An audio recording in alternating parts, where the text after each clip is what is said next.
നമസ്കാരം. വോട്ടർമാർ ഒഴുകിയെത്തിയതോടെ record polling രേഖപ്പെടുത്തിയ വയനാട്ടിൽ കോൺഗ്രസ് അധ്യക്ഷൻ രാഹുൽ ഗാന്ധിക്ക് UDF പ്രതീക്ഷിക്കുന്നത് വൻ ഭൂരിപക്ഷമാണ്. 2.5 ലക്ഷത്തിൽ കുറയാത്ത ഭൂരിപക്ഷം ഉണ്ടാവുമെന്ന ഉറച്ച വിശ്വാസത്തിലാണ് നേതാക്കൾ. എന്നാൽ ശക്തമായ മത്സരം നടന്നതിന്റെ പ്രതിഫലനമാണ് 80%-ലേറെയുള്ള പോളിംഗ് എന്നാണ് LDF പറയുന്നത്. 10,89,899 വോട്ടുകൾ പോൾ ചെയ്തതിൽ കൂടുതൽ സ്ത്രീ വോട്ടർമാരാണെന്നത് രാഹുലിന്റെ ഭൂരിപക്ഷം ഏറെ വർദ്ധിക്കാൻ സഹായകമാകുമെന്നാണ് UDFന്റെ വിലയിരുത്തൽ.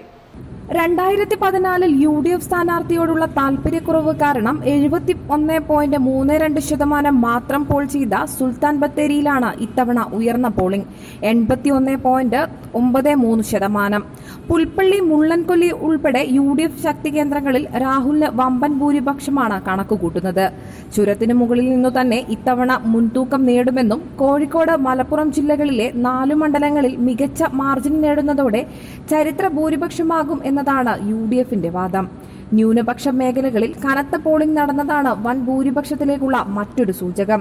മുസ്ലിം, ക്രിസ്ത്യൻ വിഭാഗങ്ങളിൽ ബഹുഭൂരിപക്ഷവും രാഹുലിനൊപ്പം തന്നെ നിന്നു. ഭൂരിപക്ഷ സമുദായത്തിലെ വലിയൊരു വിഭാഗം രാഹുലിനൊപ്പമാണ് എന്നാണ് കണക്കുകൂട്ടൽ. വയനാടിന്റെ വികസനത്തിന് രാഹുലിന്റെ പ്രാതിനിധ്യം ആക്കം കൂട്ടുമെന്ന കണക്കുകൂട്ടലിൽ നിഷ്പക്ഷ വോട്ടർമാരും രാഹുലിനെ തുണയ്ക്കും. പുതുതലമുറ വോട്ടുകളും ഭൂരിഭാഗവും രാഹുലിനാണ്. കോൺഗ്രസ് വോട്ടുകൾ ഒറ്റക്കെട്ടായി രാഹുലിന് തന്നെ ലഭിക്കും.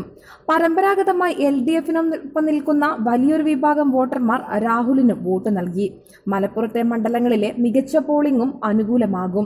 ഭൂരിപക്ഷം 4 ലക്ഷത്തിനടുത്തെത്തിയാൽ അത്ഭുതപ്പെടേണ്ടെന്ന് UDF ജില്ലാ ചെയർമാൻ PPA കരീം മാധ്യമപ്രവർത്തകരോട് പറയുന്നു.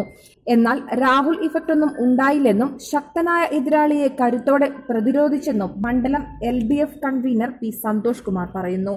NDA സ്ഥാനാർത്ഥി തുഷാർ വെള്ളാപ്പള്ളി 8000-ൽ-അധികം വോട്ട് പിടിക്കില്ലെന്ന കണക്കുകൂട്ടലിലാണ് ഇരു മുന്നണികളും.